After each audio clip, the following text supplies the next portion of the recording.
Alrighty. So, as anybody that saw on the community page has been aware, I was given the opportunity for my own personal spoiler again. It's always a huge honor and a huge thank you to Colin, Square Enix, Hobby Japan, and everybody on the Facebook page that voted for me to get one. But uh, I was given an exclusive spoiler for Tears of the Planet. So, if you haven't already followed, feel free to, but without any further ado, I'm going to reveal Luca. So Luca is a three-cost backup job engineer from Pictologica and 4. When she enters the field, reveal the top 5 cards of your deck. Add a character of cost 2 or less among them from your hand. Return the others to the bottom of your deck in any order. And then she has a dull ability to choose a forward of cost 2 or less that gains 1,000 power till the end of the turn. Honestly, this card is really interesting. So the first thought that immediately comes to mind is this is a Category 4 backup that can either find you Rydia or power up Rydia. And both of those modes are really good. Now, the downside is Rydia hasn't seen a lot of play. I'll show you my current Rydia list that I've been working with. Um, I've been playing this Rydia Siren build with like uh, Yuna and Une to try to get like the infinite value there. But like having Siren to protect Rydia, I feel like it's a little bit like cleaner and way less card intensive than running like the Rosa Cecil package to do so. And like focusing on like 4 cost summons, getting 4 cost summons off every turn.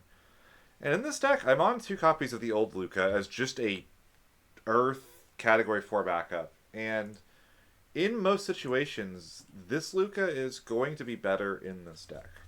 Now the downside is, unlike there's a really easy comparison in Aphmau, which is a lightning backup that's effectively the same card. Aphmau is character 2. But Aphmau's second ability actually is probably better than Luca's. But Aphmau actually saw a lot of play in a lot of Lightning X decks. You would play this to try to dig a little bit, as in particular, Lightning didn't have great backup engines at the time. So you'd run like some 2 cost backups, and there are good 2 cost backups you can run. So in a Rydia deck, you might run like Cecil, Porum would be a hit off. You bump these to 3 each. I really like the Summoner backup in Earth. It kind of functions as a 2 cost backup that Luca could hit.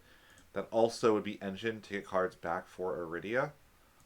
Um, the downside is you do need to run enough 2 cost characters to make this live. It effectively it's the same odds as running Miner.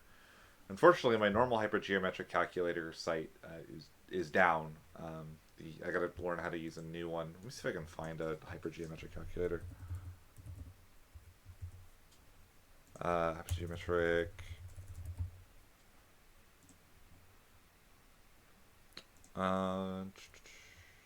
This will work.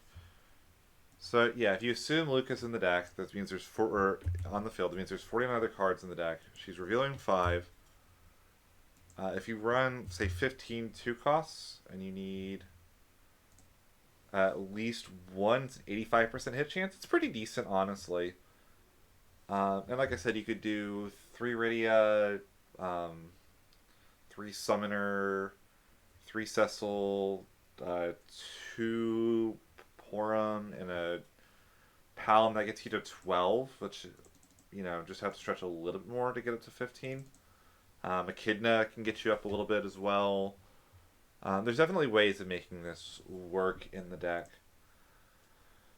That's like the first thing that comes to mind. The other big thing, actually, and it's kind of funny, but I've played a lot of Refia, and fun fact, 2 cost, and then you say job.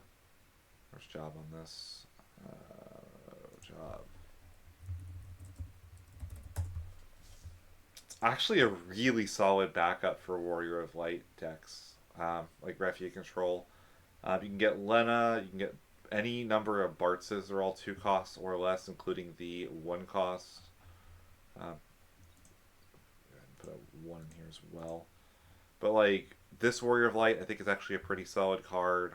You could switch to this Cryo backup instead, so that you'd have extra hits for it. You could run every single backup in your deck as a 2 cost or less. You could get light barts off of it. You start to really see kind of the power. Even stuff like Soul Bad Guy, which is a card that like had seen play in the deck in the past and kind of gotten phased out in newer builds. But it's definitely a really interesting potential use. Yeah, you see like again Ignis, Lunith, Lena, Kryl, and Bartz. You could run just nothing but 2 cost backups and use Luca to try to toolbox between them in the deck as a different method for your engine in that deck. I don't think it's very likely she shows it in Mono Earth specifically. I think that kind of what she does there is better done by Miner. But it's definitely a really interesting card and a pretty powerful one.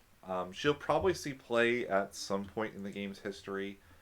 I don't know if that time is right now. I think that Rydia, in particular, with the printing of Cloud, is just a little bit too vulnerable to really be excited to sleeve her up for a tournament. And obviously, the Refugee Control builds are pretty solid as they are. So it might take another type of deck, maybe like I'm not really even sure what it looks like. I mean, she might even just be good enough in Cat 4 builds, generating Crystal off of Cecil when she enters, and being color fixed by Rosa, so you could play her off, or in the wrong color as well. Again, she gets both twins, like the Opus 15 Legends, which is always really solid, or the Opus 23 cards that support those, which can be really, really nice. Make sure that you line up so that you can pop off with both twins on the same turn. Just a really interesting card. So go ahead, let me know in the comments down below what you think of Luca, if you're excited to play her. And I'm looking forward to seeing the rest of the set. I think it's, so far, the spoilers we've seen have been pretty exciting. I hope that we get a lot more impactful ones in the future as well, and we see some really cool, new, exciting things. But in the meantime, that was Luca. Thanks for watching. I'll see you in the next one.